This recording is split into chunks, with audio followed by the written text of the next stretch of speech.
Welcome back. We saw high winds overnight, knocking out power for thousands of people across West Michigan.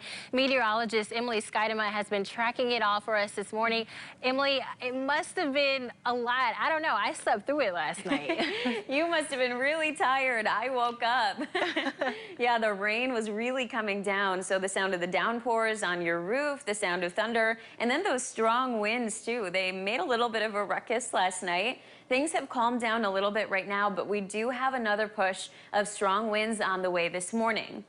In Muskegon, you can see that this camera is kind of jumping up and down a bit. We are seeing some stronger wind gusts right now closer to the lakeshore. And overnight, we saw wind gusts that were in that 50 to 60 mile per hour range.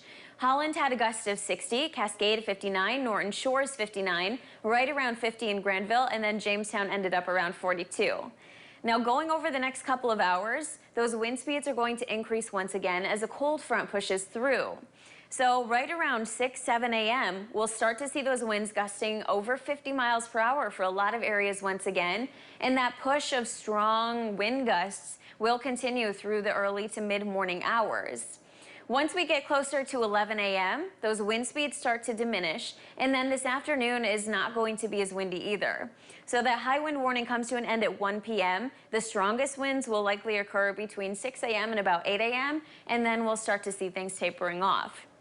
Now, our temperatures right now are still warm. 51 in Mount Pleasant, 49 Ionia now. Kalamazoo is still at 60. Yesterday, our highs ranged from the 60s even to around 70 in Kalamazoo, but that cold front is moving through, and as you can see, that cold air is forecast to settle back in. So enjoy those 50s out there right now, because by the time we get to as early as 7 a.m., we should be crashing back down into the mid-40s. Looks like we'll temporarily drop into the upper 30s by the late morning hours, then rebound to the low 40s. Keep in mind, even though the strongest winds will be early this morning, it's still going to be breezy all day. So after a day where we made it to the 60s and even the 70s yesterday, your feels-like temperatures this afternoon will be back in the upper 20s and low 30s. Storm Track Live right now is quiet.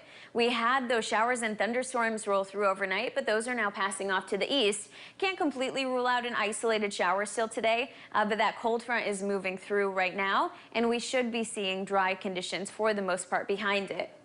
Futurecast shows that, well, we'll see a little bit of clearing heading into the afternoon. Then the clouds roll right back in, and tomorrow we're going to see a mixture of rain and snow. It's areas southeast of Battle Creek that have the best chance of seeing that wintry mix. Most of West Michigan will see the snow, and it should be tapering off by the time we get to the afternoon tomorrow. But that Monday morning commute could be a bit slippery. Your snowfall futurecast shows about 1 to 2 inches of snow for most areas, and then north of Grand Rapids, those totals could be a bit higher by Monday afternoon. Tuesday and Wednesday look quiet. We'll be in the mid-40s by Thursday, and then we'll have more snow chances by the end of the week.